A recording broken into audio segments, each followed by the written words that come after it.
Sa oras na ito, isang magandang gabi sa bawat isa atin at nais kong basahin natin ang ating Biblia na siyang pagkukunan natin ng ating teksto. Hango po ito sa 1 King chapter 19. At kung magawa natin basahin from verse 1 to verse 4 ang chapter 19 ng book of 1 King.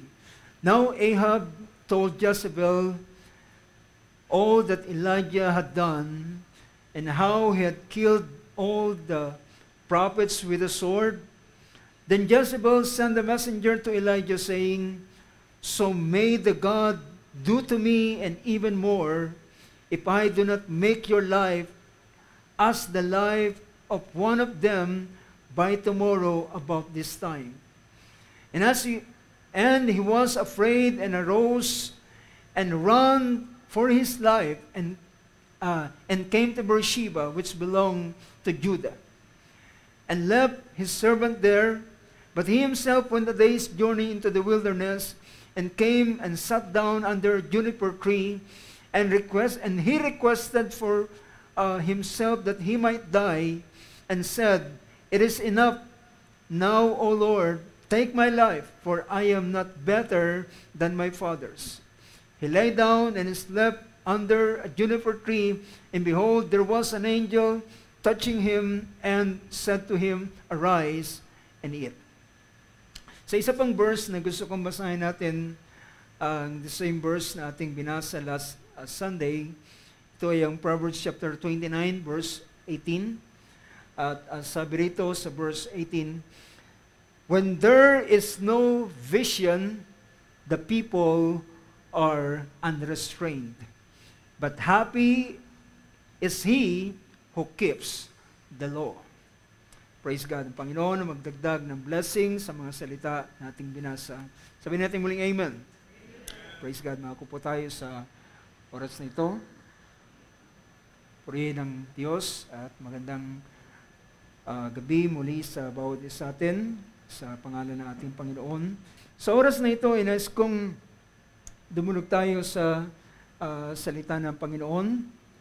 At sa panahong ito, sa sandaling ito, inais kong i-share sa inyo isang kaisipan, isang paksa, at ito'y connected sa ating pinag-usapan last Sunday. May mga panahon na kapag ako ay nag-share ng salita ng Panginoon, minsan doon sa puso ko ay parang may kulang at gusto kong patuloy na i-share yung bagay na yon hanggang sa maipahayag ang mga bagay na nararapat. Although alam ko na hindi natin kayang ilatag ang lahat dahilan tayo ay nakabase lamang dun sa sukat na meron tayo. So kung ano yung sukat na ibinigay ng Panginoon, na yun lamang ating may paglilingkod at maibabahagi sa bawat isa. So, ang nais ko i-share sa inyo sa gabing ito is about a vision through faith in the Word of God. Vision through faith in the Word of God. So dito ay na-mention ko na nung nakaraang Sunday na may kinalaman sa ang Acts chapter 2 nang ibuhos ng Panginoon ang Espiritu Santo sa unang iglesia. At ito ay katuparan ng hula ni Prophet Joel sa Joel chapter 2 verse 28. At doon ay pinakita na sa panahon ng pagbubuhos ng Espiritu ng Diyos ay merong bagay na magaganap according to Acts chapter 2 ay pinakita ron na nang sila ay tinatanong kinukutya sila ng mga tao dahilan sabi nila mga taong ito ay lasing ng bagong alak at si Pedro ay na dating nagtatago, nagkukubli at dati siyang hindi niya kayang depensahan ang ating Panginoon, ang kanilang mga karanasan dahilan ng si nang si Pedro ay tanungin ng isang babae at sabi niya, ikaw ay kasama nila sa panahon ng ating Panginoon ay nasa paglilitis, at si Pedro ay dininay si Jesus 3 times, sabi ng banal na kasulatan. But this point of time, nang sila ay tumanggap ng Espiritu Santo, ay naging daan ito upang si Pedro ay maging matapang, upang tayuan ang mga salita ng Diyos, tayuan ang kanilang karanasan. So, kapag wala ang Espiritu ng Panginoon sa isang tao, meron siyang tapang, pero ang tapang na yun ay hindi tatagal, mga kapatid. Bagamat meron siyang tinatawag na, sabi pa ng ilan, ay malakas ang kanyang fighting spirit. Well, ang fighting spirit na yan ay hindi yan tatayo sa panahon ng persecution. Ang tanging tatayo sa panahon ng persecution ay walang iba kundi ang Espiritu Santo sa buhay ng isang mananampalataya. Ito lamang ang kayang magbigay ng lakas sa isang mananampalataya kapag siya ay inilagay sa tinatawag na persecution, sa isang persecution. So sabi rito ng verse na yon, ito ay si Pedro ay sinabi niya, hindi sila mga lasing ng bagong alak, chapter 2, verse 15 ng book of Acts. Sabi niya, hindi sila lasing ng bagong alak sapagkat ito ay ikasyam pa lamang o ikatlo o ikasyam pa lamang ng umaga. Sa ikatlo sa ating orasan ay ikasyam. But this is what was spoken of through the prophet Joel, that it shall be in the last days, God says that I will pour forth of my Spirit on all mankind, on all flesh. And your sons and your daughters shall prophesy. And your young men shall see visions, and your old men shall dream dreams. So dito ay pinakita na ang result ng pagkakaroon ng mga prophecy, ng vision and dreams, ito ay sanhi ng pagdating ng Espiritu Santo. It is the result of the outpouring of the Holy Spirit. So kung magkakaroon ng pagbaha o sabihin natin pagbubuhos o pagkakaroon ng mga prophecy, ng vision, ng mga dreams, ito ay dahilan sa pagbuhos ng Espiritu ng Panginoon. Sino sa atin ang nagnanais na makakita ng mga pangitain, makarinig ng mga hula, at magkaroon ng mga panaginip? Ito ay kalakip sa pagbibigay ng Panginoon ng Kanyang banal na Espiritu. Ito ay pagbubuhos, hindi lamang ito basta sabihin nating pagtanggap ng isang tao ng Espiritu, kundi ito ay pagbuhos ng Espiritu na kagaya ng Kanyang ginawa sa panahon ng aklat na mga gawa. So tandaan natin ang pagkakaroon ng maraming prophesying, maraming prophecy, magkakaroon ng mga visions, at pagkakaroon ng mga dreams, ito'y dahilan sa Espiritu ng ating Panginoon. So dito ay binibigyan natin ng pansin na ang pagkakaroon ng mga visions ay hindi lamang ito particular doon sa kagaya ng karanasan ng mga prophet na nagkakaroon sila ng vision, nagkakaroon sila ng pangitain, meron silang bagay na pinapakita ang Panginoon. But Lord, alam nyo, ang tinatawag na vision ay hindi lamang ito may kinalaman sa tinatawag na gift of vision. Kundi ang vision ay pwedeng meron itong meron itong mga source na pwedeng panggalingan. At isa sa binibigyan natin ng pansin dito na kahit ang isang bagay, ang kapahayagan sa mga salita ng Diyos, it will be counted as a vision. Alam niyo ba yan, mga kapatid? At alam niyo na ang dream kapag ito ay kagaya ng naranasan ni Joseph, ang dream, it serves as a prophecy, di ba? Yung dream na naranasan ni Joseph at ang mga ang dream na yan ay naging daan ito at naging kagaya ito ng hula para sa kanyang buhay. Na pinakita roon ng kanyang ang mga trigo or rather ang mga bikis ng kanyang mga kapatid ay lumuhod o yumukod sa kanya. Ang mga bituin, ang araw at buwan ay yumukod sa kanya.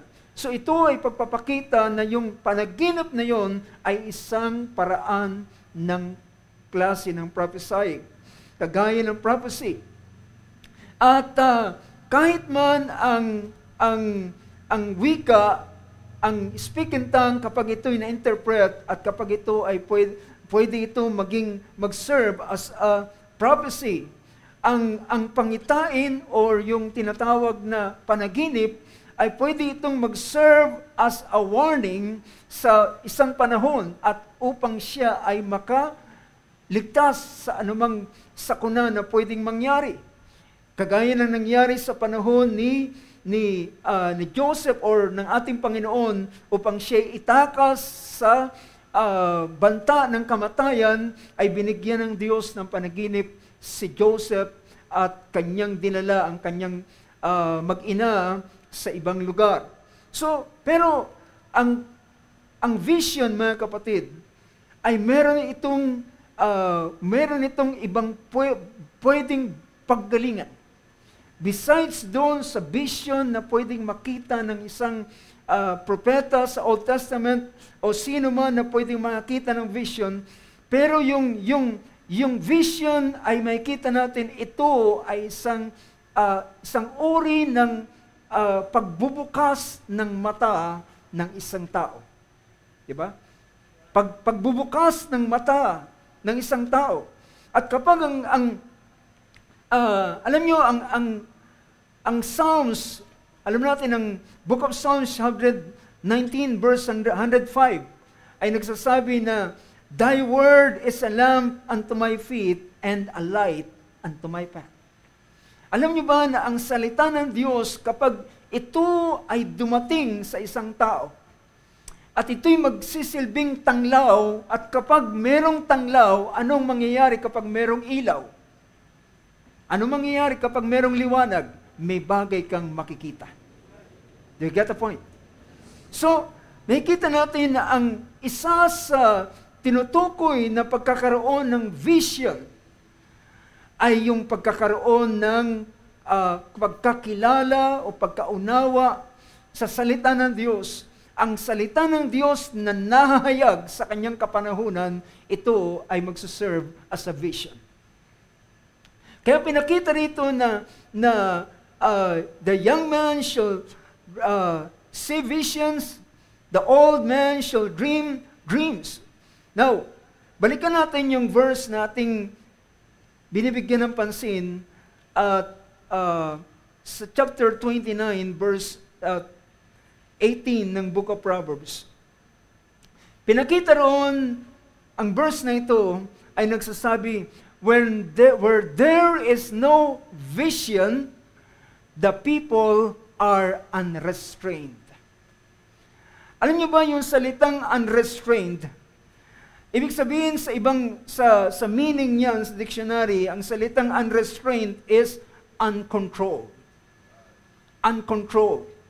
So ibig sabihin, kapag ang isang tao ay wala siyang vision, ang vision ay ito ay laging merong kinalaman sa hinaharap. Diba? So, kapag ang isang tao ay wala siyang vision, sabi rito, ang tao ay unrestrained, uncontrolled. Ibig sabihin, siya ay walang direksyon, in other words. Ang kanyang buhay ay walang direksyon kapag wala siyang vision. Diba? Kapag ang isang, meron namang, ang tao ay marami siyang ambition, pero minsan wala siyang vision. Pero kapag ang isang tao ay meron siyang gustong marating sa kanyang buhay, tingnan nyo anong nangyayari sa kanya, na nakafocus siya sa isang bagay. Naintindihan nyo, mga kapatid? So, ibig sabihin, ang vision ay nagiging daan upang ang tao ay magkaroon ng focus. So, ganun kahalaga ang vision na ito. So, ang salitang unrestrained, people, where there is no vision, the people are unrestrained, or uncontrolled, or without control, sa ibang meaning. Without control, walang control, or walang direksyon. Ibig sabihin, kung saan na lang siya pumaroon, ay gayon ang kanyang buhay. Pero kapag siya, narinig ko po sa isang mangaral yung pagkakaiba ng isang taong, yung nomad, kaysa sa isang taong sojourner. Kapag ang isang tao ay isang manglalakbay, siya ay, ang taong ito na naglalakbay, ay meron siyang patutunguhan. Meron siyang direksyon. Siya may dumaan sa isang lugar at yung lugar mang yun ay maganda, ay hindi siya magsasettle down doon dahilan sa ganda ng lugar. Maganda man ang yung lugar na yun, ay iiwanan niya pa rin sapagkat meron siyang direksyon. Meron siyang gustong marating. So, ang problema po sa tatay ni Abraham na si Terah, ay tinawag ng Panginoon si Terah na kasama kay Abraham, dahilan si Abraham noon ay na marahil bata pa, at habang naglakbay sila, ay dumating sila sa isang lugar ng Haran. At pagdating doon sa lugar ng Haran, ay sila ay nagandahan si Terah at nag-settle down sila doon. Pero ang purpose ng Diyos sa buhay ni Abraham ay maging manglalakbay siya hanggang sa makarating sa lugar na gusto ng Panginoon.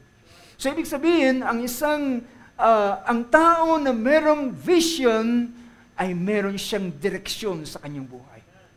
Meron siyang goal. See? Meron siyang goal na kanyang gustong ma-achieve at marating.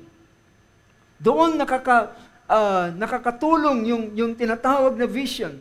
At ang vision na ito ay meron itong kinalaman sa tinatawag na pananampalataya.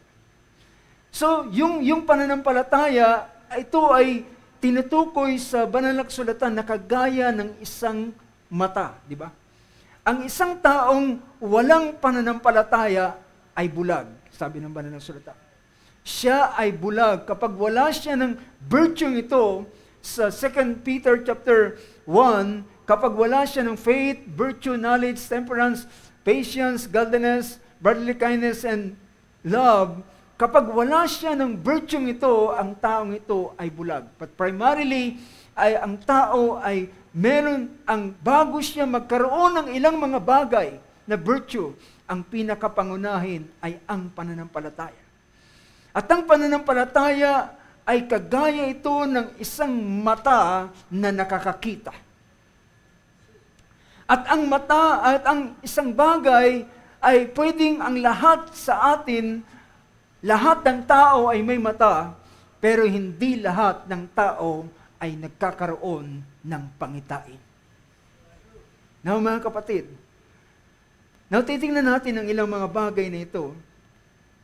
At pansinin natin ang pahayag. So, nakikita natin na ito ay isa pa sa gusto kong bigyan ng pansin, yung isang tao na walang vision is no direction. Wala siyang direksyon, wala siyang focus, wala siyang tinitingnan, wala siyang dahilan, wala siyang nakikita. Kumbaga ay parang yung sinabi ng ating kapatid Abraham, nakakita siya ng isang tao, sabi niya, saan ka pupunta? Ang sabi ng tao, sabi niya, kung saan ko pagdating ng hapon, kung saan ko ilapag ang aking sombrero, doon ako matutulog. So wala siyang direksyon sa kanyang buhay. Isa pang meaning o sa Hebrew word ng salitang vision, or rather, I should say yung unrestrained, ay kinuha ito sa salita. Sa King James Version, ginamit yung salitang to perish. Mapapahamak. At alam niyo ba mga kapatid, ganun kahalaga ang vision. Dahilan ng tao na walang vision ay pwede siyang mapahamak dahilan wala siyang direksyon. Yun ang sabi, tingnan natin yung sabi ng King James Version. Sabi niya, where there is no vision, the people perish. Unrestrained sa ibang salin. Pero alam nyo, isa pang pinakita rito na nakita kong maganda, yung salitang para. Yun ang Hebrew word ng salitang perish or unrestrained. Ang ibig sabihin ng salitang ito, if the person who has no vision, sila ay they are exposed. Yung salitang ginamit doon, to expose, bare, naked, or uncover. Kapag ang isang tao ay exposed, pagdating sa labanan, siya ang unang target ng kaaway. Diba? So ang isang tao na walang direksyon, siya ay exposed. Siya ay naked. Siya ay bare. Siya ay uncover. So may kita natin na ito ang kanyang kalalagayan. So now, puntahan natin yung isang bagay dahilan alam niyo na ang Diyos ang siyang pwedeng magbigay ng vision sa bawat isa sa atin. Siya lamang ang kayang magbigay ng vision. And usually, ang vision, ito ay laging may kinalaman sa hinaharap. Amen?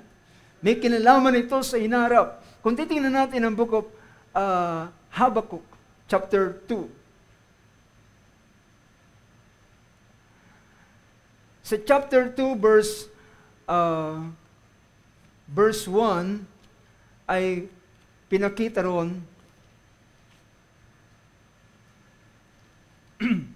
sa chapter 2, verse 1, pinakita, I will stand on my guard and post and station myself on the rampart. And I will keep watch to see what He will speak to me. So may kita natin na ang pangitain ay ito ay nagsaserve na parang pangungusap. Diba? Kapag meron kang nakitang pangitain, yung pangitain na iyong nakikita, ito ay nagsasalita sa kanyang sarili. Diba? Nung araw po mga kapatid, ang pelikula, bago pa na-develop ang technology, ang pelikula dati ay silent movie. Diba? Mga silent, walang sound. Pero, yung mga character na kumakatawan doon sa film na yon, doon sa palabas na yon, yung arte nila ay nagiging daan para mabasa mo yung ibig nilang sabihin. So ganun hanggang sa na-develop, hanggang sa yung mga unang Charlie Chaplin ay wala po silang sound. Puro arte lang sila. At doon sa akto nila ay makikita mo kung anong mensahe na kanilang gustong iparating. So, dito ang pangitain, sabi niya, I will keep watch to see what He will speak to me. So, ang pangitain, it serves as a word. Nagsiserve ito na kagaya ng pagsasalita. And I will keep watch to see what He will speak to me, and how I may reply when I am reproved. Then the Lord answered me and said, record the vision. Sa ibang version, write the vision. Record the vision and inscribe it on tables. Write the vision, inscribe it on tablets. Ilagay mo ito sa tablets at sabi niya, that the one who reads it may run. So, kanina, pinakita na ang vision ay nagiging uri ng pangungusap. Diba? At kapag ang vision ay iyong isinulat, ang makakabasa nito ay makakaunawa. Diba? Yung makakabasa ay maintindihan nila. Diba? Yung mga warning sign diyan ay hindi yan nagsasalita, hindi yan umiimik, pero pag binasa mo, nakalagay doon, warning, may nakalagay na danger. At yung kapag nakita mo yun, ibig sabihin, yung sign na yun ay nagsasalita sa kanyang sarili na hindi mo dapat i-cross yung line na yun dahilan yung lugar na yun ay dangerous. So, ang salita ay nagsisilbing, Nagsisilbing vision. Do you get the point? Now ngayon, sa ating panahon, ay pilit nilang ipinapasa yung tinatawag na warning, nilalagyan nila ng warning yung bawat pack ng cigarette na nakalagay doon, cigarette smoking is dangerous to your health. Diba? Pero, hindi lamang yun. Yung iba, hindi binabasa. Ang ginawa nila ay naglagay pa sila ng picture ng mga taong may cancer, may bukol, na kinakain ng kanyang katawan at nilagay yung picture doon na hindi lamang basta warning na salita, naglagay pa ng picture na ibig sabihin ang gusto nilang makita ay kapag ikaw ay kumuha ng pakete ng sigarilyo, ibig sabihin kapag hindi ka tumigil sa sigarilyo mo, ganyan ang mangyayari sa iyo. 'Di ba? Ganyan ang mangyayari sa iyo kung anong picture na naroon, magiging ganyan ka. But maraming tao binabaliwala ang warning sign na ito. It serves as a vision. Yung picture na yun, di ba? Yung picture na yun, it will serve as a vision. This will be your future.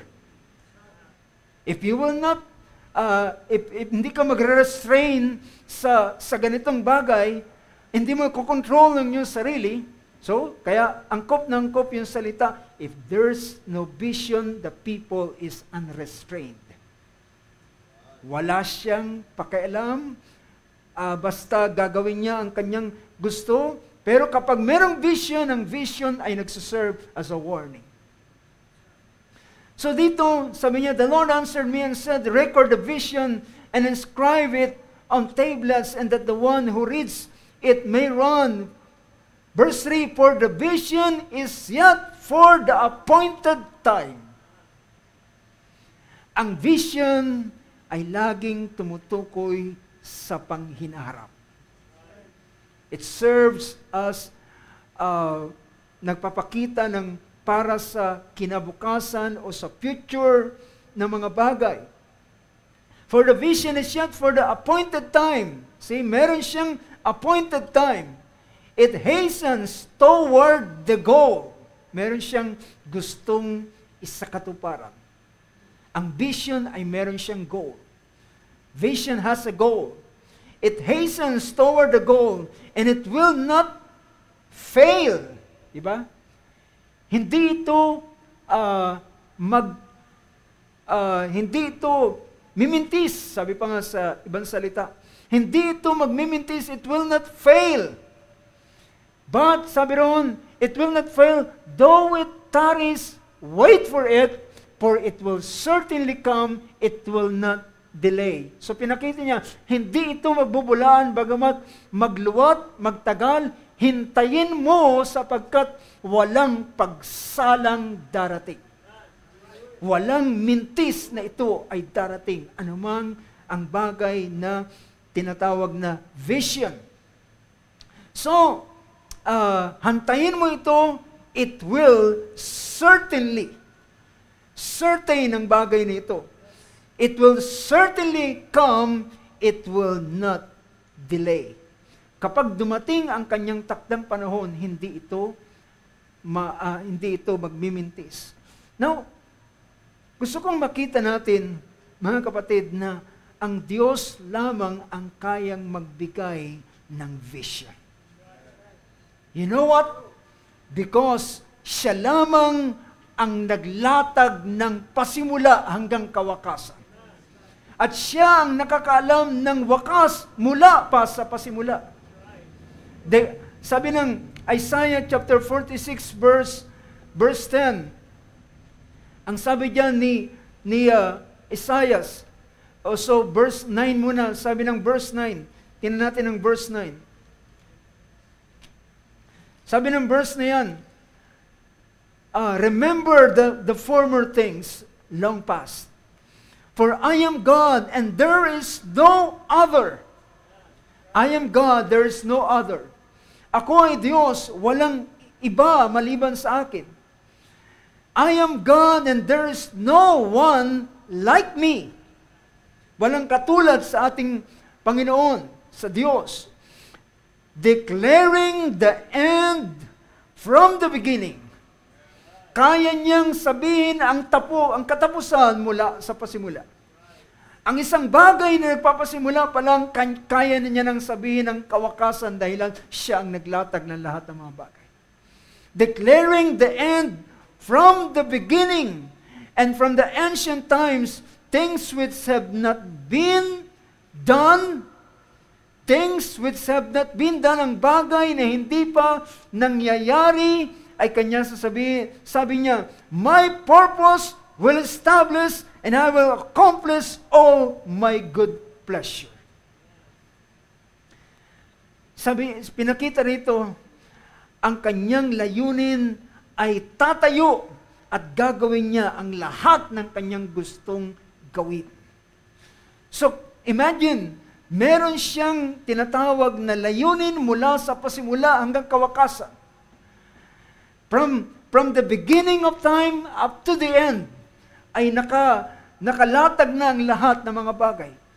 At alam nyo, bawat panahon, o sabihin natin, siya ay Diyos, He is the God of all ages. Siya ay Diyos ng lahat ng kapanahunan. So siya ay Diyos ni Abraham, nang nawala si Abraham, siya ay Diyos ni Isaac, namatay si Isaac, siya ay Diyos ni Jacob, namatay si Jacob, siya ay Diyos ni Israel. So siya ay Diyos ng mga magulang at siya ay Diyos ng kapanahunan. Siya ay Diyos ng kapanahunan. At bawat panahon ay pinapahintulutan niya ang isang lingkod ng Diyos na makakita ng pangitain na mangyayari para sa kanyang kasalukuyang panahon.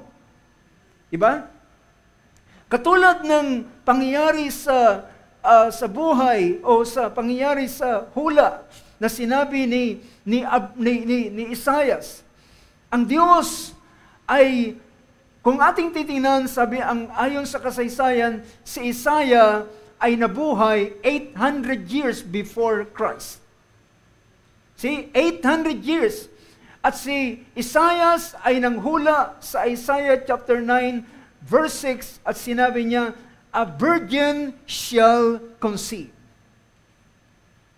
So pinakita roon, or rather, for a child will be born to us, a son will be given to us, and government will be on his shoulder, and his name shall be called Wonderful Counselor, Mighty God, Everlasting Father, and Prince of Peace. So pinakita rito, a child will be born and a son will be given.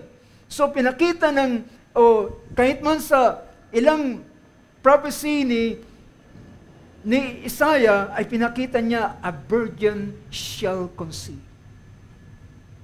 Isang babae ang manganganak, magdadalang tao at manganganak. So, si Isaiah ay pinahintulutang iangat ng Diyos doon sa kanyang kaisipan o doon sa kanyang plano, sa kanyang layunin at kalooban, pinahintulutan ng Diyos na si Isaiah ay makakita ng glimpse doon sa mangyayari sa hinaharap 800 years bago mangyari ang bagay na yun. So, makikita natin, it's only God that can give vision. Siya lamang ang makapagbibigay ng pangitaing ito. Pinakita niya. So, throughout the scripture, makikita natin, si Cyrus ay pinangalanan at sinabi niya, ang aking lingkod na siyang kanyang lingkod na gagawa ng kanyang kalooban ay ito'y si Cyrus na magtatayo sa Jerusalem at magpapalaya sa kanyang bayan. So, bago pa mangyari ang isang bagay, ay meron ng pinapakita ang Panginoon. So, ang punto na aking pinapakita, ang Diyos lamang ang kayang magbigay ng tinatawag na vision. At alam nyo, ito ang ang isa sa suliranin, mga kapatid. Kapag walang pangitain o walang salita ng Diyos, ang buhay ng isang tao ay wala siyang direksyon. Minsan ang tao nagpapahalaga lang, basta ako may pera, ako may kinakain araw-araw, kahit walang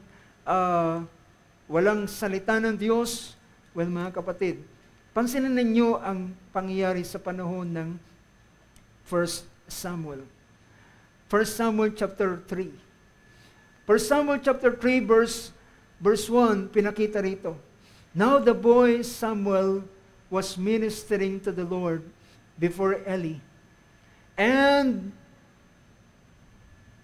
word from the Lord was rare in those days. The word from the Lord. The word from the Lord was rare. Ibig sabihin, bihira, infrequent. Hindi siya,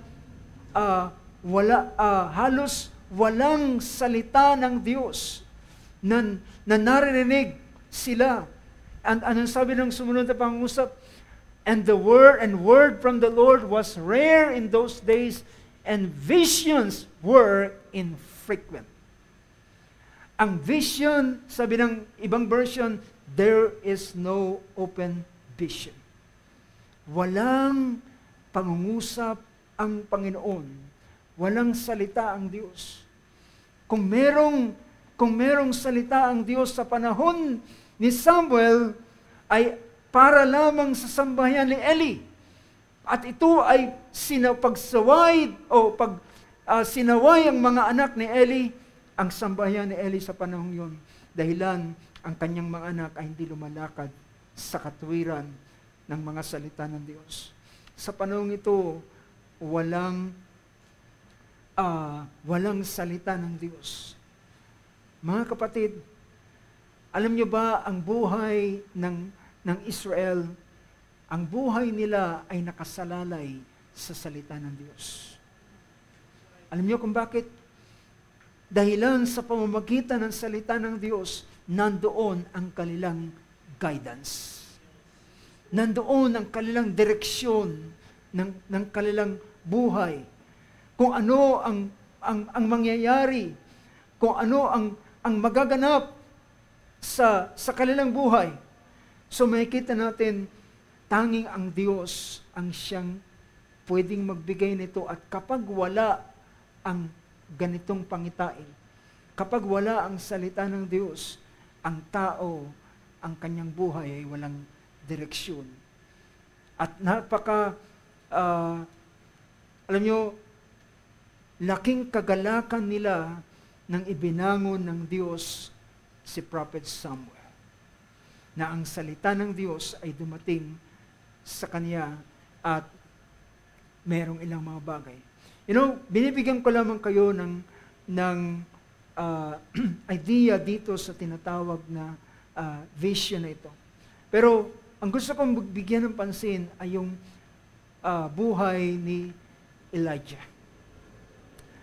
Pansinin natin ang buhay ni Elijah sa chapter 19 ng 1 King.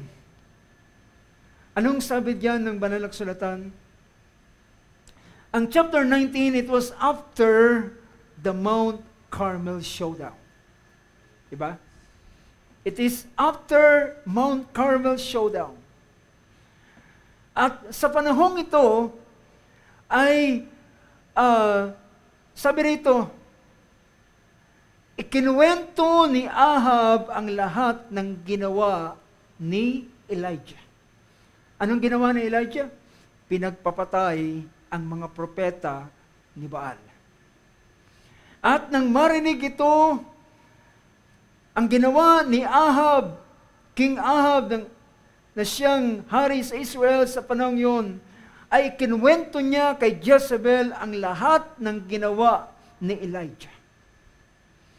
Yan ang sinabi ng verse 1. Now, Ahab told Jezebel all that Elijah had done and how he had killed all the prophets with a sword.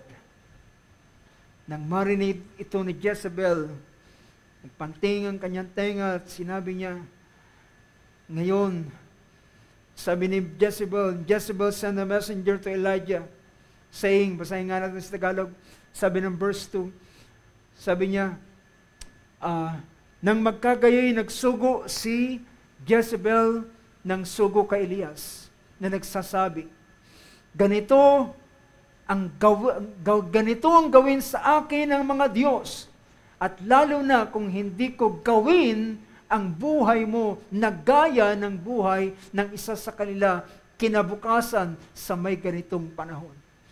Sabi niya, ang ibig sabihin ni Jezebel, itutulad kita doon sa mga propetang namatay, ganun din ang gagawin ko sa iyo. And you know, alam natin, tingnan ninyo ang sumunod na pangyayari. Ang sabi ng verse 3, at nang makita niya, ay bumangon siya at yumaon dahil sa kanyang buhay at naparoon sa Beersheba na naukol sa Huda at iniwan niya ang kanyang alipin doon. Ano sabi ng wikang Ingles? And he was afraid and arose and ran for his life.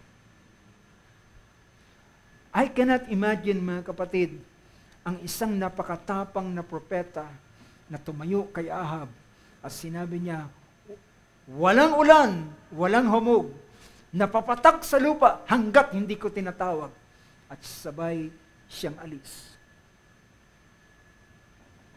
But at this point of time, at pagkatapos ng ilang panahon, siya'y nagtago, tinago ng Panginoon, at ng panahon na ang Diyos ay magbubuhos na ng ulan sa ibabaw ng lupa. Well, bago mangyari ang gayong bagay, ay siya ay hinamon niya. Look at the boldness of Elijah. Ang boldness ni Elijah, hinamon niya ang prophets of Baal. Ang 450 prophets ni Baal ay hinamon niya at sabi niya, ngayon, magkaroon tayo ng showdown. Patunayan natin kung sino talaga ang Diyos. Kung ang si Baal ay Diyos, siya'y sambahin. Ngunit kung ang Diyos, si Yahweh ay Diyos, siya ang dapat sambahin. Pero dapat nating patunayan kung sino talaga ang Diyos. At sabi niya, sinong Diyos na makapagpapababa ng apoy galing sa langit, siya ang tatanghaling Diyos. Look at the boldness of Elijah at this time. Alam niyo kung bakit? Alam niyo ba kung bakit siya matapang? Alam niyo ba kung bakit siya kaya niyang harapin ang ganitong bagay? Dahilan sa salita ng Diyos. You get the point? Dahilan sa salita ng Diyos. Ang salita ng Diyos ang siyang nagbibigay sa kanya ng lakas ng loob. Dahilan, ang salita ng Diyos ay merong pinapakita sa kanyang pangitain. Sinabi ng banal na kasulatan, hindi vision ang nakita ni Elijah. Hindi vision, kundi ang salita ng Panginoon ay dumating kay Elijah. Ang salita ng Diyos, mga kapatid, it serves as a vision. Inutusan ng Panginoon si Elijah na siya ay humarap kay Ahab at sabihin niya, walang ulan, walang hamog na papatak. Bakit siya ganun katapang? Ano sa dahilan? Ang sabi ng Diyos sa kanya, hindi ako magpapapatak ng ulan. Ngunit, ang ulan ay hindi papatak. Ang langit ay maisasara kapag ikaw ay nagsalita. Yung salita ng Diyos, it serves na parang siyang merong nakikitang pangitain. So I hope you get the point. At nang siya ay humarap kay Ahab with all boldness, ay kanyang sinabi, Ahab, walang ulan, walang hamog na papatak sa lupa. Gaano siya katiyak? Tiyak siya dahil sinabi ng Panginoon sa kanya. Nangusap ang Panginoon sa kanya. At ang napipicture out niya sa salita ng Diyos ay magkakaroon ng drought sa buong Israel. At mga kapatid, sa kabila na walang ulan at walang hamog na pumapatak at makakaranas ng kagutom, pero ang Diyos ay nagsabi kay Elijah, chapter 17 ng book of 1 King. So Elijah, sabi rito, now Elijah the Tishbite, verse 1, who was of the settlers of Gilead, said to Ahab, as the Lord, the God of Israel lives, before whom I stand, surely there shall be neither dew nor rain 3 years except by my word. 3 taon maliban hanggang sa aking tawagin. And the word of the Lord came to him, saying, anong sabi ng Panginoon sa kanya? Sabi niya, go away from here and turn eastward and hide yourself by the brook Cherith, which is east of the Jordan. Well, mga kapatid, napakakumpletong instruction ang Diyos kay Ahab. Alam niyo ba, ang buong lupain ay nakaranas ng kagutom, but not Elijah. Can you say amen to that? Oo, ang buong lupain ay tigang, tuyo, may scorching heat na naranasan ng ang buong kalupaan. Ngunit, alam nyo, malakas ang loob ni Elijah. Dahilan from time to time, ang Diyos ay merong salita sa kanya. Yung salita sa kanya ng Panginoon, it serves as a vision. Sabi ng Panginoon, yumaong ka, pumunta ka sa gawing silanganan. Well, with a complete direction. Turn eastward. Pumunta ka sa gawing silanganan, itago mong iyong sarili doon sa lugar ng batis ng Cherith, na siyang nasa silanganan ng Jordan, east of Jordan. And it shall be that you will drink of the brook, and I have commanded the ravens to provide for you there. Sabi niya, iinom ka doon sa batis, at ikaw ay inutusan ko ang uwak na ikaw ay pakainin. At ang ginagawa ng uwak, umaga, magdadala ng bread and meat. Pagdating ng gabi, ay meron siyang bread and meat. Well, mga kapatid, meron siyang laging hamburger. Meron siyang tinapay, meron siyang palaman. So, bawat araw ay yun ang kanyang kinakain at umiinom siya sa batis. Dito natin makikita, mga kapatid, ang isang tao, kapag merong salita ng Diyos, merong lakas ang kanyang buhay. Merong lakas ang kanyang puso. Merong direksyon ang kanyang buhay. At dito, at sabi ng sumunod na pangusap ng Oh, bread and meat, morning and evening, ilang days ang nakalipas, maring ilang linggong nakalipas, pero dahilan sa tindi ng tagtuyo, unti-unti ang batis ay natutuyo. At nang ang batis ay natutuyo na, well, nakikita ni Elijah, papaubos na yung tubig sa batis at di na siya makakainom. Well, kapag marami pa, madaling uminom, pero kapag kukunti na lang, mahihigop mo na marahil yung buhangin doon kapag ikaw ay uminom. Pero, ang Diyos ay merong kagad salita para kay Elijah. Nang maubos na, nang napansin niya na natutuyo ng tubig, at wala na ring uwak na pumapasyal sa kanya, dumadalaw sa kanya na nagdadala ng karne at tinapay. It happened after a while that the brook dried up because there was no rain in the land. Verse 8, then the word of the Lord came to him again, saying, sabi niya, pumunta ka naman sa lugar ng Sarepta. At doon sa lugar ng Sarepta, ay meron akong inutusan na babaeng balo na magpapakain sa iyo. Well, mga kapatid, makikita natin ang sino man na merong salita ng Diyos, merong direksyon, alam niya kung saan siya susuling. Diba? Alam niya kung saan siya pupunta. Dahilan merong direksyon ng Panginoon.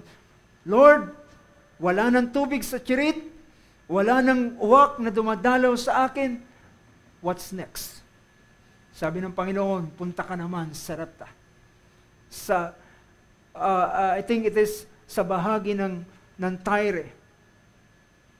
At sabi niya, or Sidon rather, Sarepta, which belongs to Sidon, and stayed there, behold, I have commanded a widow there to provide for you. Well, napipicture out ni Elijah kung ang babaeng ito siyang magbibigay ng pagkain sa kanya. Pero alam natin, ang babaeng ito ay hindi mayamang babae. Hindi siya mayaman. In fact, pagdating nga niya roon, nadatnan niya ang babaeng ito namumulot ng ilang stick ng kahoy para gamiting panggatong at iluto ang huling harina na meron siya sa tapayan at ang kaunting langis na natitira sa kanya ay iluluto niya ito at pagkatapos nun aantayin na nila ang kamatayan. Can you imagine isang walang-wala rin ang uutusan ng Panginoon na magpakain sa kanya. But dahilan sa ang salita ng Diyos ay nagsabi sa kanya, ito ang kanyang direksyon na kanyang pinuntahan. Itong direksyon na kanyang pinuntahan. So, gusto kong makita natin na ano ang ginagawa ng salita ng Diyos sa kanyang kapanahunan. Alam nyo, ang vision po mga kapatid, ito ay parang nagbibigay ng updates. Do you get the point? Ang vision o ang salita ng Diyos ay nagbibigay siya ng update. Ina-update niya kung anong mga updated siya. Wala nang tubig, punta ka naman sa...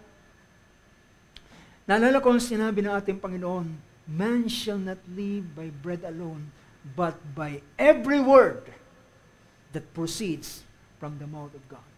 Yung every word na ito is the now word. Yung pangkasalukuyang salita. Yung kasalukuyang salita na kagaya na naranasan ni Elijah. Pagkatapos ay pumunta siya at sabi ng babae, wala akong tinapay, humingi siya ng tinapay, wala akong tinapay. Buhayang yung Diyos, hindi ako nagsisinungaling.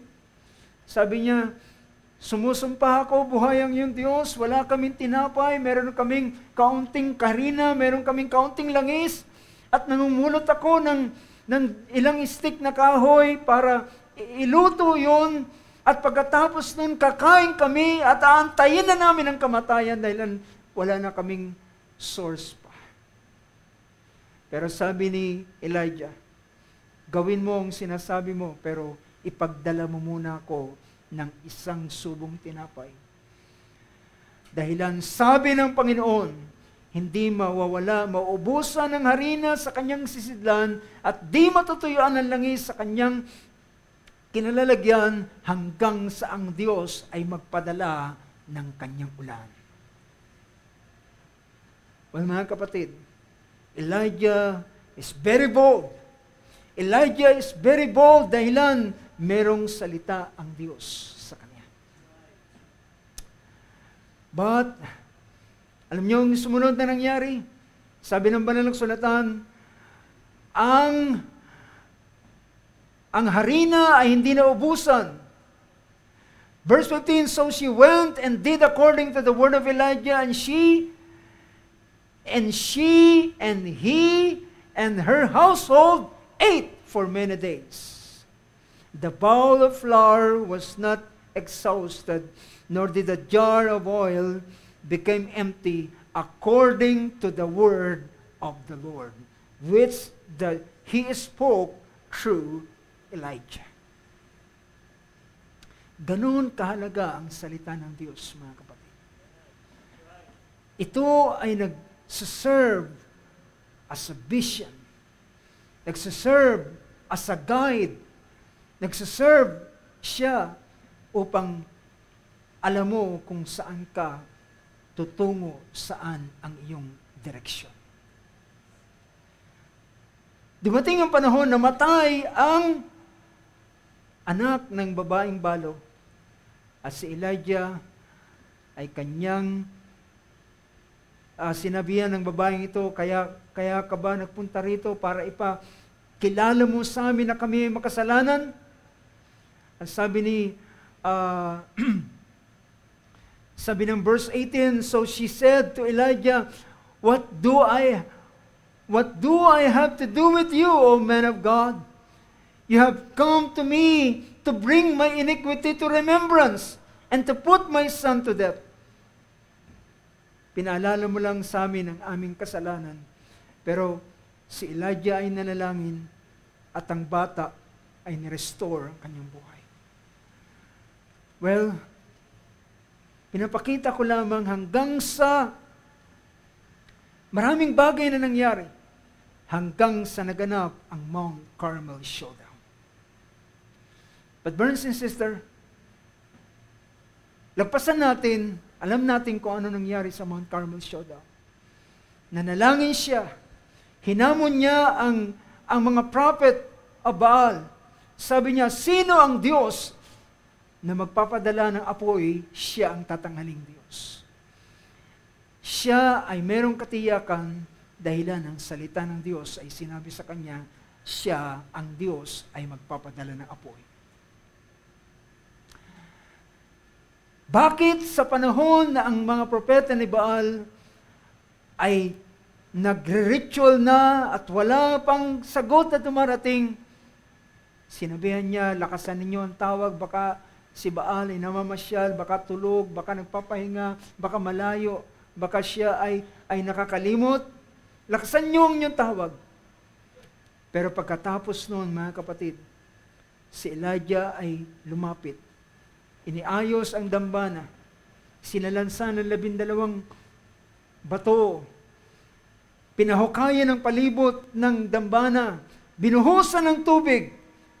Isang barilis, 2, ginawa hanggang sa pangatlong pagkakataon. At yung dambana ay naglalawa ng tubig. At saka siya nanalangin. Alam niya na hindi makakapigil yung napakadaming tubig na naglalawa doon sa dambana. Dahilan ang Diyos ay nagsabi sa kanya. At ang siya'y manalangin sa Diyos, sabi niya, Panginoon, Diyos ng aming mga magulang, ikaw ang Diyos ni Abraham, ni Isaac, ni Israel. Sabi niya, verse 36, at the time of the offering of the evening sacrifice, Elijah the prophet came near and said, O Lord, the God of Abraham, Isaac, and Israel, Today let it be known that you are God in Israel, and that I am your servant, and I have done all these things at your word. Sabi niya, ngayon, Diyos ni Abraham, Isaac at Israel, ikaw ay Diyos ng Israel, at ako ay iyong lingkod, at ginawa ko ang bagay na ito ayon sa iyong salita. Patunayan mo na ikaw ay Diyos. At sa isang simpleng, maiksing panalangin, ang apoy galing sa langit ay dumating. Praise God. Now, we can see the boldness of Elijah. He is a prophet of fire. He's called the prophet of fire. But mga kapatid, pagkatapos noon, pinatay niya ang 450 propeta ni Baal, at walang isa man sa kanila ang itinira. Ngunit pagkatapos nito, nang marinig ni Jezebel, ikinwento ni Ahab sa kanya, at si Jezebel ay nagsabi, nagpasugo siya ng sugo kay Elijah, at pinasabi sa kanya, tandaan mo kung ano ang ginawa mo sa mga propeta, gayon din ang gagawin ko sa iyo. At anong sumunod na nangyari? Sabi ng verse 3, puntahan natin ng chapter 19. Ang sabi diyan, and he was afraid, and arose, and ran for his life. What happened to this prophet? Ano nangyari sa kanya? Anong sumunod na hindi mo mababasa yung salitang afraid sa chapter 17 and chapter 18 ng book of 1 King. Hindi mo mababasa ang salitang afraid. Si Elijah with all boldness, hinarap si Ahab, hinarap ang mga propeta, hinarap ang kamatayan, ang patay na bata ay kanyang hinarap at kanyang ibinangon at binalik na may buhay doon sa ina ng bata. Pero sa panahong ito, siya ay natakot. Kailan siya natakot? Sa panahon na wala ang salita ng Diyos. Do you get my point? Kailan ang takot ay mamamayani sa buhay ng isang tao? Kapag walang salita ang Diyos sa kanyang panahon. Dahilan hindi niya alam kung ano ang kanyang gagawin. Matapos nang marinig niya yung banta ni Jezebel, nag-aantay siya sa salita ng Diyos, nag-aantay siya sa tinig ng Panginoon para antayin kung saan ang direksyon na susunod na kanyang pupuntahan. Ano ang kanyang gagawin? But walang salita ang Diyos. Sa panahong ito, walang salita ang Panginoon. Wala siyang tinig na narinig. Wala siyang pangusap na narinig. At mga kapatid, nang wala ng tinig na narinig si Elijah, ano ang kanyang naramdaman? Nagkaroon siya ng takot. At nagkaroon ng panic attack. Nagparisimula siyang magpanik. Yan ang dahilan, sabi ni James sa chapter 5 ng book of James, Elijah is a man like ours. Tayo o si Elias ay kagaya rin ng bawat isa sa atin. Nang makarinig siya ng banta, natakot siya. Hindi niya sinabing, kung napatay ko pinapatay ko yung 400 na mga propeta ni Baal, gayon din ang aking gagawin. Well, mga kapatid, hindi niya pwedeng gawin ang bagay na yun dahil hindi yun ang sinilita ng Diyos. Ang bagay na yun, kapag ikaw ay hakbang ng ganitong bagay na walang salita ng Diyos, ito isang kapangasan. Pero, nang walang salita ang Diyos na dumating sa kanya, start to panic. Napanik si Elijah. At mga kapatid, walang sabi sa kanya, walang salita na sinabi sa kanya, pero alam niya ang pinaka-last resort na kanyang gagawin. Tumakbo sa bundok ng Diyos. At siya ay, ano sabi rito? He was afraid and arose and ran for his life. Hindi siya tumakbo sa mga unang pagkakataon. But dito, sabi rito, he ran for his life. Pumunta siya sa lugar ng Beersheba, sa may lugar ng Judah. Iniwan niya yung servant niya, sabi niya, maiwan ka muna rito, ako'y paparoon. At nang iniwan niya ang kanyang lingkod, naglakbay siya sa ilang at nakarating siya sa isang punong kahoy na tinatawag na juniper tree. At doon, sa lugar noon, basahin natin ang verse 4. But he himself went a day's journey into the wilderness and came down and sat down under a juniper tree, and he requested for himself that he might die. Anong sabi niya? Panginoon, patayin mo na lang ako. Bakit dumarating ang tao sa ganitong bagay kapag wala siyang nakikitang linaw?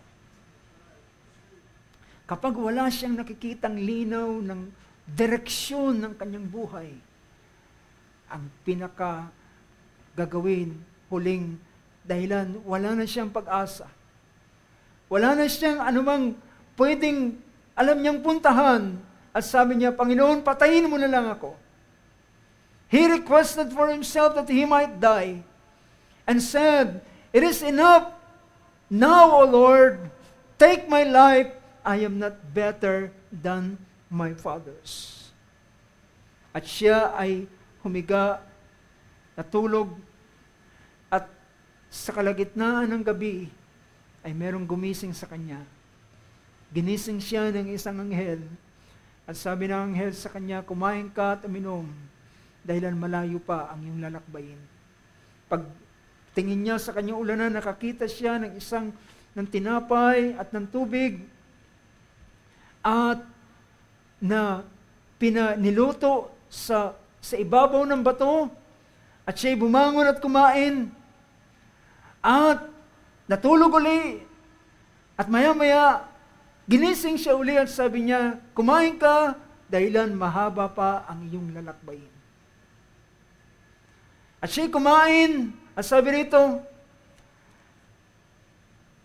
verse 7, Then the angel of the Lord came again a second time and touched him and said, Arise, eat, because the journey is too great for you. So he arose and ate and drank and went in the strength of that food 40 days and 40 nights to Horeb, the mountain of God. Well, mga kapatid, ang binigay sa kanya ng anghel ay physical strength. But ang kanyang damdamin, ang kanyang espiritu, ang kanyang emosyon ay bagsak pa rin. Do you get the point, brothers and sisters? Hindi natin, ang ating lakas pisikal ay madaling madidrain dahilan sa kalalagayan ng ating diwa. Ang kalalagayan ng ating espiritu ay madaling nadidrain dahilan habang ikaw ay natatakot at tumatakbo, hindi mo alam kung anong yung gagawin. So that's the reason yung verse na binasa natin kanina sa 29 ng Proverbs, verse 18, when there is no vision, the people is unrestrained. Walang direksyon ang kanyang buhay. Kung wala rin siyang proteksyon. Diba? Wala siyang proteksyon. Gaya nung chapter 17 and 18, alam niya meron siyang proteksyon dahilan ng Diyos ang nagko-cover sa kanya. Ang nagkukubli sa kanya. at nag-iingat sa kanya. At siya ay nagkaroon ng kalakasan 40 days and 40 nights. Imagine, gaano katagal ang kanyang journey. 1 month and 10 days. Ang kanyang paglalakbay with this kind of feeling and condition. Nasa ganito siyang kondisyon. Hindi niya alam kung ano mangyayari. So, can you imagine mga kapatid, gaano kahalaga ang salita ng Diyos? Gaano kahalaga ang salita ng Diyos? Gaano kahalaga? Well, thank God mga kapatid, hindi na tayo nabubuhay kagaya sa panahon ni Elijah. Pero ang Diyos ni Elias ay kasama natin. Sa panahon ni Elias, hallelujah, kinakailangan mo pang pumunta doon sa Mount of Horeb para doon mo makausap ang Diyos. Hindi kagaya sa ating panahon. Kapag ikaw ay nasa pangangailangan, pumunta ka sa sulok ng iyong tahanan at ikaw ay manalangin at di ay sa dagling panahon po ikaw ay kakatagpuin ng Diyos. Do you get the point? Unlike in the days of Elijah, kinakailangan pa niyang pumunta doon sa Mount of Horeb, tumakbo ng mahabang panahon, 40 days, bago siya makarating, araw-gabi, 40 araw na maranasan ng ganitong bagay, at walang salita ng Diyos na dumarating pa sa kanya. Imagine that. At siya ay hindi mo mawawari ang kanyang damdamin sa panahong yon. And at last, pagdating ng 40 days, he reached Mount Horeb.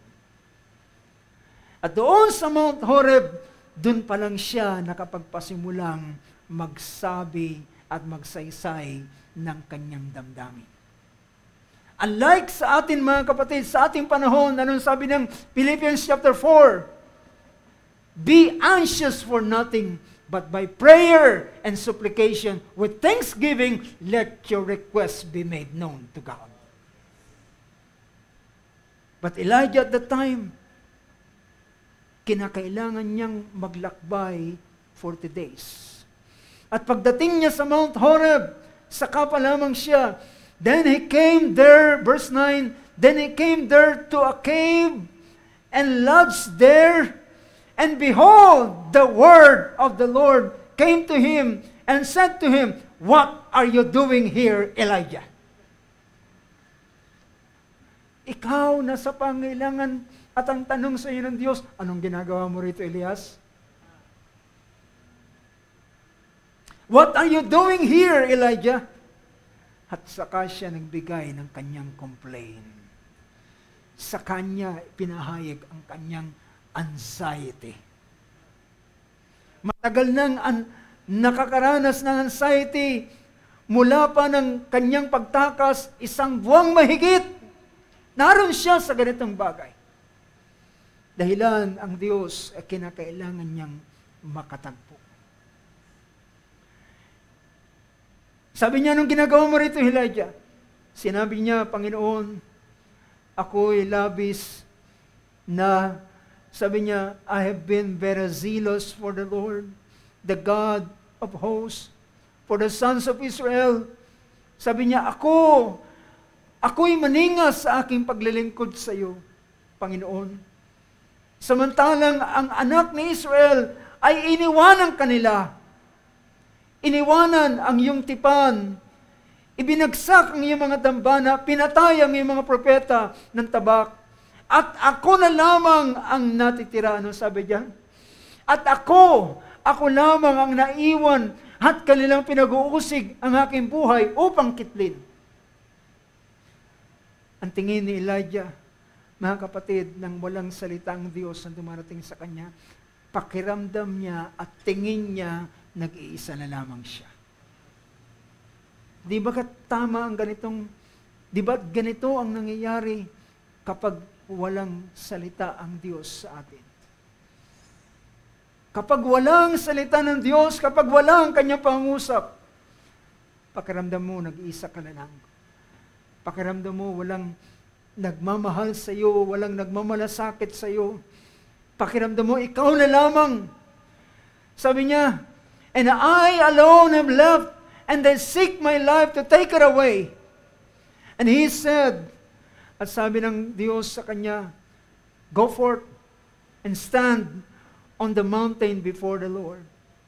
At siya ay yumaon, at mga kapatid, nagkaroon siya ng isang dakilang karanasan. Ano sabi ng verse na yan? Sabi niya, ikaw ay yumaon, tumayo ka sa ibabaw ng bundok sa harap ng Panginoon, at narito ang Panginoon ay nagdaan at bumuka ang mga bundok sa pamamagitan ng isang malaking malakas na hangin. Naranasan niya ang malakas na hangin, at pagkatapos nun, at pinagputol-putol ang mga bato sa harap ng Panginoon. Gaano kalakas ang hangin na ito? Na kayang putulin. Yan ang description ng verse na ito. And a great and a strong wind was rending the mountains and breaking in pieces the rocks before the Lord. But the Lord was not in the wind. And after the wind, the earthquake. Pagkatapos ng hangin, ang lindol, but the Lord was not in the earthquake. And after the earthquake, a fire. But the Lord was not in the fire. Yan ang sabi ng verse 12. At pagkatapos ng apoy, ay isang marahang tinig o bulong na tinig. At anong sabi rito? Verse 13, nang marinig ito ni Elijah, nang narinig ni Elias, ay tinakpan niya ang kanyang mukha ng kanyang balabal. Hindi siya nagtakip ng kanyang balabal ng malakas na hangin. Hindi siya nagkubli. Hindi siya natakot. Pero nang narinig niya ang tinig ng Panginoon, naglagay siya ng talukbong.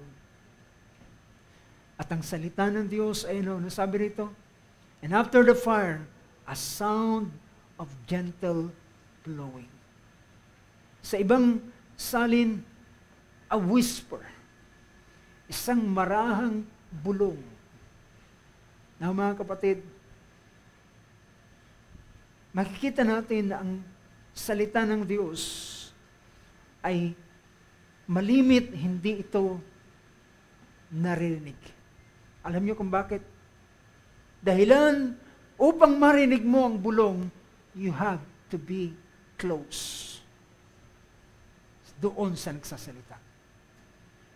Kinakailangan mong maging malapit doon sa nagsasalita to hear the whisper, to hear the voice.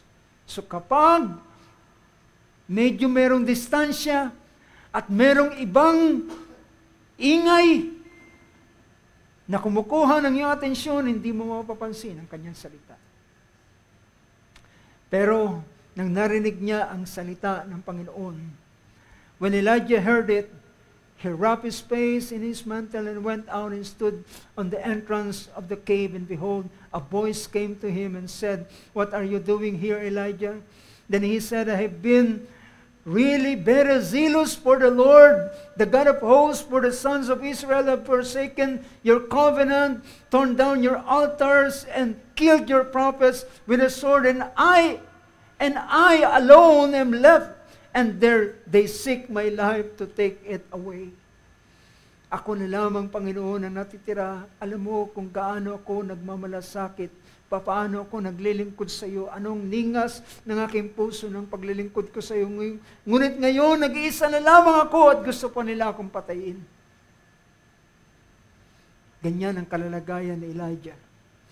But, mga kapatid, ang mahalaga, maganda sa panahon ngayon, narito na ang Panginoon upang magbigay ng salita sa Kanya. At ang salita ng Diyos ay mag-a-update sa Kanya kung ano ang Kanyang kalalagayan. It will update. I-update siya. Alam niyo, sabi ng Panginoon sa Kanya, ang sabi ng verse 15, and the Lord said to him, ito ang Kanyang pinakakaintay. Sa mahabang panahon, walang pangungusap ang Panginoon. Mula nang narinig niya ang banta ni Jezebel, walang salita ang Diyos. Pero ngayon, ito ng kanyang pinakaantay. Sabi rito, and the Lord said to him, "Go, return on your way to the wilderness of Damascus." Go, return your way to the wilderness of Damascus. Bumalik ka doon sa daan, sa ilang papuntang, sa ilang ng Damasco. At kapag ikaw ay dumating doon, ay langisan mo si Hazael para maging hari ng Aram o ng Assyria. At si Jehu na anak ni Nimshi ay yung langisan para maging hari ng Israel. At si Eliseo na anak ni Shaphat ay yung langisan kapalit sa iyong pwesto bilang propeta. Ngayon nagkaroon na ng linaw ang direksyon ng kanyang buhay. Gusto niya nang mamatay, yun pala ang sabi ng Panginoon, hindi ka pa mamamatay, hindi siya pinatay ng Diyos, nanalangin siya, patayin na siya ng Panginoon, hindi siya pinatay dahilan, hindi pa tapos ang kanyang dapat gawin. Then, ang salita ng Diyos ay nagkaroon naging dahilan para ang kanyang buhay ay magkaroon ng direksyon. Ano sabi ng Panginoon? Bumalik ka, ilagay mo si Hazael bilang hari ng Assyria, si Jehu ay yung ilangisan bilang hari ng Israel, si Eliseo ay langisan mo para kapalit mo bilang propeta. Dahilan, ibig sabihin, natapos na rin ang Diyos. Kukunin na nga siya ng Panginoon, pero hindi sa paraan ng kamatayan. At sabi niya, so, verse 18, anong sabi ng verse 18? Yet I will leave 7,000 in Israel, all the knees that have not bowed to Baal, and every mouth that has not kissed him. Nang si Elijah ay walang salita ang Diyos, sabi niya, Ama, Panginoon, nag-iisa na lamang ako. Ako na lamang ang narito. Wala na akong kasama, nag-iisa na lamang ako. Pero in-update siya ng Diyos, Elijah, nagkakamali ka. Meron pang 7,000 na hindi lumuhod kay Baal at hindi humalik kay Baal. Anong ginagawa ng salita ng Diyos? It serves as a vision. Dahilan kapag walang pangitain, walang direksyon ng buhay. Well, mga kapatid, ganoon ang kalalagayan ng isang tao kapag wala ang salita ng Diyos. Ngunit ako'y nagpapasalamat, mga kapatid, ngayon ang salita ng Diyos ay napakasagana. Hindi tayo nabubuhay kagaya sa panahon ni Samuel ng kanyang kabataan na ang vision ay very rare, infrequent. Ang salita ng Diyos ay napakadalang na dumarating. Well, thank God, mga kapatid, meron ka sa iyong kamay ng Biblia.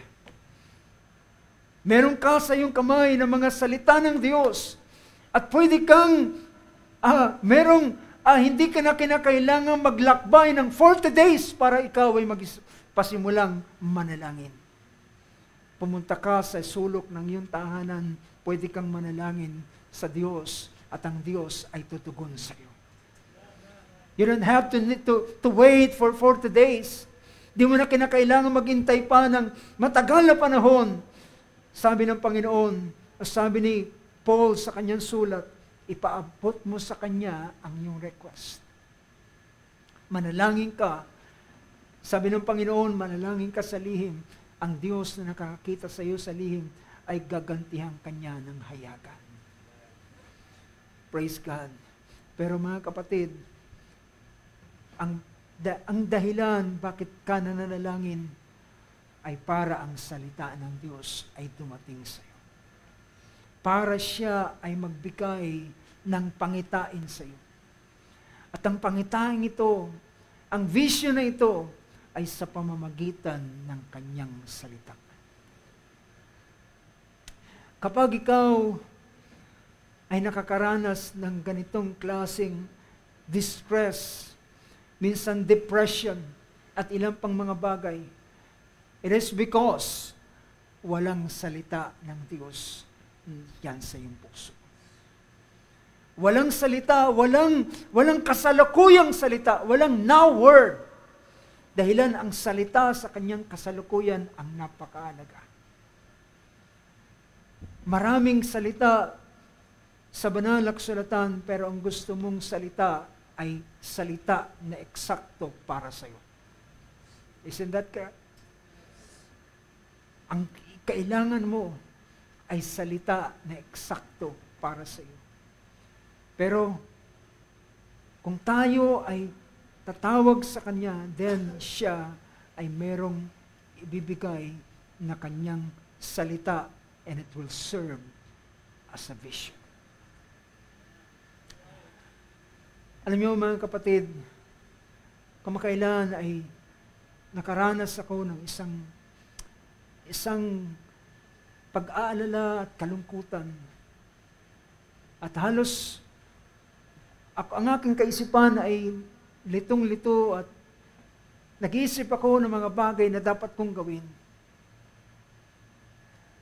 At nananalangin, pero tila ang aking panalangin na hindi ako makapag-focus dahilan ng ang aking puso, ang aking kaisipan ay nag-iisip, nag-alala, at kung saan-saan ang direksyon. Salamat na lamang sa comfort ng Diyos. Salamat na lamang sa pangungusap ng Panginoon, sa pagre-remind niya ng kanyang mga salita, at yun ay nagpasimulang nagpabago sa akin. At naalala ko at na-recall ko ang isang verse. Ang verse na ito na nagsasabi sa 2 Corinthians chapter 1 verse 3. Ang sabi rito ng 2 Corinthians chapter 1 verse 3, sabi rito, "Blessed be the God and Father of our Lord Jesus Christ, the Father of mercies and God of all comfort." He is the Father of mercies and God of all comfort. Ang kanyang comfort, mga kapatid, ay hindi lamang kagaya ng tao, kung mag-alala, laksan mong iloob. Well, ang Diyos kapag siya nag-comfort, meron siyang salitang ibibigay sa iyo. At yung salitang iyon ay magiging isang kagaya ng pagbubukas ng iyong mga mata at meron kang bagay na makikita. Meron kang ang kapahayagan yun ay magbubukas ng iyong mata. So ang kapahayagan ay nagsiserve as a vision. Meron kang nakikitang direksyon. At ako'y pasalamat sa Panginoon. Well, salamat, ang bagay niyo na aking karanasang naramdaman ay tumagal lamang ng almost maghapon.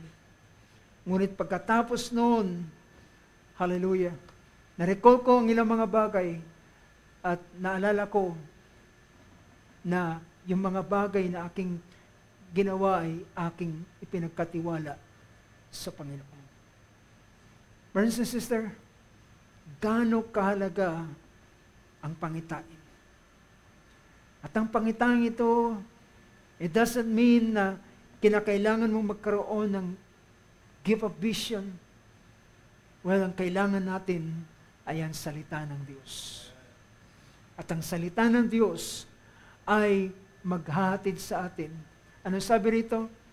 Ng Ephesians chapter 1 verse 18, last verse nating babasahin. "I pray that the eyes of your heart may be enlightened." The eyes of your heart may be enlightened. Ibig sabihin, ito ang isang uri ng pangitain na nangyayari sa atin. That the eyes of your heart may be enlightened so that you will know. Yung salitang know, yung knowledge, yung knowing ng isang bagay, it serves. It is like a vision. So that you will know what is the hope of His calling and what are the riches of the glory of His inheritance in the saints, and what is the surpassing greatness of His power toward us who believe. These are in accordance with the working of the strength of His might. That the eyes of our understanding being enlightened. Kailan na enlightened si Elijah nang sinabi ng Diyos, Elijah, bumalik ka sa wilderness. Ito pa ang mga bagay na dapat mong gawin. Kinakailangan mo pang i-anoint si Elisha, kapalit mo. At sabi niya, bumalik ka, hindi ka nag-iisa. Meron pang 7,000 na hindi lumuhod kay Baal. Well, mga kapatid, ang ating mga buhay ay mapupuno ng takot, pangamba, without this vision. But, praise God, ang ating Panginoon ay handang, sabi ng banal na kasulatan, marami pa siyang gustong sabihin sa atin. Did you know that? Book of John, sabi ng ating Panginoon, marami pa akong gustong sabihin sa inyo, pero hindi nyo kaya ngayon. Ngunit, ang Espiritu Santo, ngayon, ang tagapagbigay ng pangitain sa ating puso, sa ating mga mata, ay ang Holy Spirit. Ang Holy Ghost na ating tinanggap, ang siyang, anong sinabi ng banal na kasulatan? Howbeit, or but when He, verse 16, or verse 13 ng chapter 16 ng John, but when He, the Spirit of truth, comes, He will guide you into all the truth. For He will not speak on His own initiative, but whatever He hears, He will speak, and He will show you, disclose to you, the things that are to come. Sino ngayon ang tagapagbigay ng pangitain? It is the Holy Spirit. That's the reason, in the last days, I will pour out my Spirit upon all flesh, and young men shall see visions. Hallelujah. Purihin ang Diyos. Tumayo tayo sa oras na ito, mga kapatid. Palakpakan natin ang ating Panginoon. Well, huwag kang ma-deprive sa vision, kapatid. Ang vision ay marami siyang gustong pwedeng pakita sa iyo.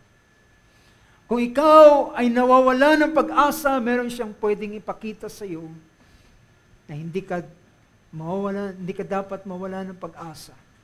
Kung ikaw ay nababalisa, kung ikaw ay nag-aalala, meron siyang bagay na ipapakita sa iyo. Hallelujah. Ito'y depende kung ano ang iyong pangailangan. Hallelujah. Praise be to Jesus. Glory to the name of the Lord God. But thank you, Lord Jesus. Hallelujah. Habang ang ating mga sarili, mga kapatid, ay tayo ay nag-iisip sa ating sarili. Habang tayo ay nakatingin sa ating mga kasalukuyang sitwasyon at kalalagayan, wala tayong ibang makita kundi ang ating sitwasyong kinaroroonan. At habang ating nakikita ito, wala rin tayong pag-asang makita. Dahilan, ang mga mata natin ay naka-focus lamang sa palibot, sa kasalukuyan, at di natin makita ang isang bagay. Ngunit alam niyo ba, ang pangitain, ito ay tatagos at iiwanan niya ang kasalukuyang sitwasyon mo at ipapakita sa iyo ang bagay na darating. Papakita sa iyo ang iyong bukas. Papakita sa iyo ang iyong hallelujah, kung ano ang layunin pa ng Diyos sa iyong buhay. Hallelujah. Tayo dumulog sa panalangin sa oras na ito. Wonderful name of Jesus. Hallelujah. Amang Diyos, nakikita mo, Lord God, ang kapasidad ng bawat isa na iyong mga anak at mga lingkod, Panginoon Diyos. Alam mo, ng aming mga kaisipan ay merong limitasyon at minsan ang aming mga paningin ay hindi kayang tumagos, Panginoon, sa kasalukuyan na aming kinalalagyan. Ngunit, Lord, meron lamang isang bagay na babasag ng pader na nakapalibot sa amin, at ito'y walang iba kundi ang iyong salita, Panginoon. Na ang iyong salita, Lord God, ang siyang magbibigay ng pagkitain sa amin sa kabila ng bagay at sitwasyon na aming kinaroroonan. At ito ang magpapadala ng liwanag sa bawat isa sa amin. At ang kadiliman na nasa aming palibot, Lord, ay liliwanagan at makikita namin na hindi kami totoong nag-iisa, kundi ikaw ay gumagawa sa amin, Panginoon. Maring hindi namin nakikita, ngunit sa likuran ng lahat ng mga bagay ay ikaw ang Diyos na kumikilos. Ikaw ang Diyos na nagmamaniobra ng lahat ng mga bagay. O Lord God, sa uling araw ito, dalangin ko, Panginoon, ang katuparan ng iyong mga salita, na ang mga anak mo, O Diyos, ay makakakita sila ng mga pangitain. At ang pangitain ito, Diyos, ay bunsod ng iyong mga salita. At bawat isa na sasampalatayanan ang iyong mga salita, Panginoon, it will serve as a vision for them, O God. Magiging ito ay kanilang pangitain at magiging ito ang dahilan upang iwanan nila, Panginoon, ang tanikala, ang gapos na minsan ng kaaway ay nilalagay sa kanila, Panginoon. Lord, naalala namin ang lalaking si Pedro, na naroon siya sa bilangguan at marahil ninantay niya na lamang ang umaga at alam niya kinabukasan ay panahon ng kanyang execution. Ngunit ng gabing iyon ay dinalaw mo siya, Panginoon, at sinabi mo sa kanya, Pedro, bumangon ka. Hallelujah. Arise, at siya'y bumangon at binikis niya ang kanyang baywang at siya'y yumaon at nakita niya kung paano ang mga pintuan ay nabuksan. Hallelujah. Pintuan ng bilangguan ay nabuksan at papunta siya sa pinakalabas na dako. Hallelujah. At Lord, at kanyang nakita, akala niya siya'y nananaginip lamang, ngunit ito pala ay katotohanan na yung ginagawa sa kanya. O Lord God, dalangin ko, Panginoon, buksan mo ang mga puso, buksan mo ang aming mga mata sa uling araw na ito. Makita namin hindi ang kasalukuyan, makita namin hindi ang aming mga sitwasyon lamang, makita namin hindi ang aming sarili, kundi makita namin ang plano mo sa buhay ng bawat isa sa amin. Makita namin ang malinaw, Panginoon, ang layunin mo sa amin. O Lord God, yan ang aming dalangin. At naniniwala kami, hallelujah, anumang depression, anumang bagay, anumang kalungkutan, anumang pagkatakot, anumang pangamba, lahat ng ito, hallelujah, ay mananatili hanggang ang salita ng Diyos ay wala. Ngunit sandali ng iyong salita ay dumating, itong magpapatakas ng lahat ng mga bagay. Ito'y kagaya ng liwanag na dumating sa gitna ng kadiliman, ng bawat kadiliman, Lord, ay tatakas dahilan sa liwanag na sumisilang. O Panginoon Diyos, hallelujah. Let your word, kagaya ng awit kanina, let your word be born in our heart, Lord God. Bayaan mo, Panginoon, ang iyong salita ay isilang, ipanganak sa aming mga puso at maging daan ito, Diyos, hallelujah, ng isang bagong pag-asa, bagong, hallelujah, umaga, Lord, ng buhay ng iyong mga anak na hindi nasa karimlan, hindi nasa kawalan ng pag-asa, kundi nasa isang liwanag at meron kang napakadakilang plano pa para sa bawat isa sa amin. Lord, hindi alam ni Elias na merong nagantay sa kanya na pag-agaw, Panginoon. Akala niya, ang katapusan niya ay si Jezebel na lamang. Ang kamatayan ay nagantay sa kanya, but not knowing, Lord, na meron kang napakainam na bagay na nakalaan sa kanya. O Diyos, meron kang napakainam na biyayang inilaan mo sa iyong mga anak sa uling maaari ito. Bless your servants, Lord. Open our eyes, open our mind. Hallelujah. Release mo, Lord, ang bawat isa na iyong mga anak. Alisin mo ang anumang mga spirito ng pagkatakot, pangamba. Hallelujah. Na banta ng kaaway na gumagapos sa amin. Hallelujah. Nagpapalugmok sa iyong mga anak. Oh Lord Jesus, hallelujah. Sa pangalan ng aming Panginoong Hesus, ang lahat ng takot at pangamba ay aking sinasaway sa pangalan ng Panginoon. Lahat ng kawalan ng pag-asa ay sinasaway ko sa pangalan ng Panginoon.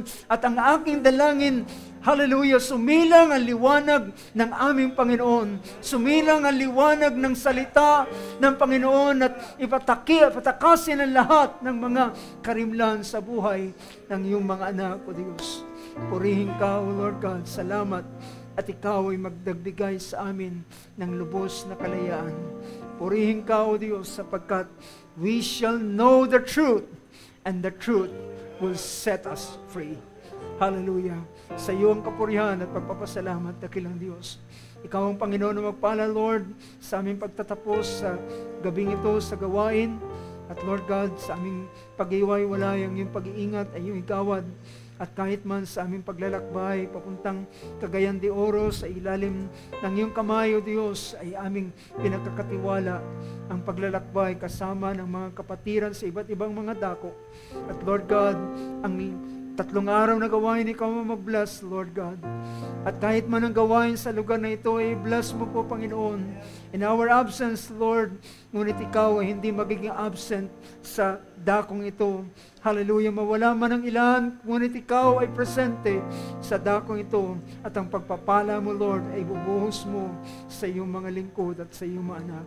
Sumayo ang karangalan, pagpapasalamat at pagdakila at papuri sa pangalan ng aming Panginoong Kristo Jesus.